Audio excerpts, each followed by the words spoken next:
রাজধানীর বাংলা মোটরে চলছে বৈষম্য বিরোধী ছাত্র আন্দোলনের প্রথম কেন্দ্রীয় কাউন্সিল। এই মুহূর্তে সেখানে আছেন সহকর্মী আতাউর কাউসার। সরাসরি যাচ্ছি তার কাছে। কাউসার, বৈষম্য বিরোধী ছাত্র আন্দোলনের প্রথম কাউন্সিল অনুষ্ঠিত হয়েছে আজ বেলা 12টা থেকে বিকেল 5টা পর্যন্ত চলে ভোট গ্রহণ।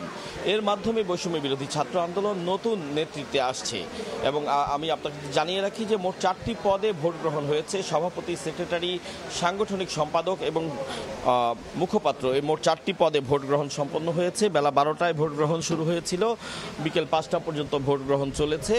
এই 4টি পদে মোট 11 জন প্রতিদ্বন্দ্বিতা করেছেন। সভাপতি পদে 2 জন, সেক্রেটারি পদে 3 জন, সাংগঠনিক সম্পাদক পদে 3 জন এবং সমন্বয়ক মুখপাত্র পদে 3 জন মোট প্রতিদ্বন্দ্বিতা করেছেন। মোট 11 জন প্রতিদ্বন্দ্বিতা করেছেন এবং খুব উৎসবমুখর পরিবেশে এই ভোট গ্রহণ সম্পন্ন হয়েছে।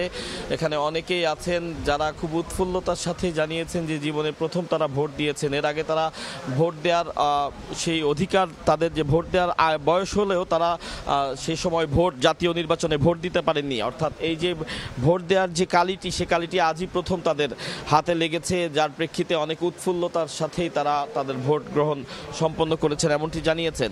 তো এখানে যে নির্বাচন হয়েছে সেটি সম্পর্কে বলতে চাই যে গত বছরের 22 অক্টোবর প্রথম 4 সদস্যের নির্বাহী কমিটি গঠন করা হয়েছিল বৈষম্য বিরোধী ছাত্র আন্দোলনের।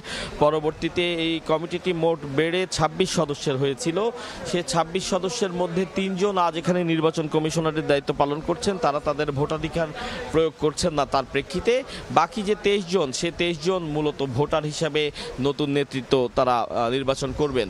তো এখন পর্যন্ত ভোট গ্রহণ যা হয়েছে, কতজন ঠিক ভোট দিয়েছেন সেটি আসলে পরবর্তীতে যখন ব্রিফিং করা হবে 6টার পরে, তখন বোঝা যাবে যে মোট কতজন ভোট দিয়েছিলেন। তো এখন পর্যন্ত ভোট গ্রহণ সুন্দরভাবেই সম্পন্ন হয়েছে এবং 6টায় ব্রিফিংয়ের মাধ্যমে জানানো হবে যে নতুন নেতৃত্বে কারা আসছেন বৈষম্য বিরোধী ছাত্র আন্দোলনের। তো এই ছিল বৈষম্য বিরোধী ছাত্র আন্দোলনের প্রথম কাউন্সিলের সর্বশেষ তথ্য আমার কাছে।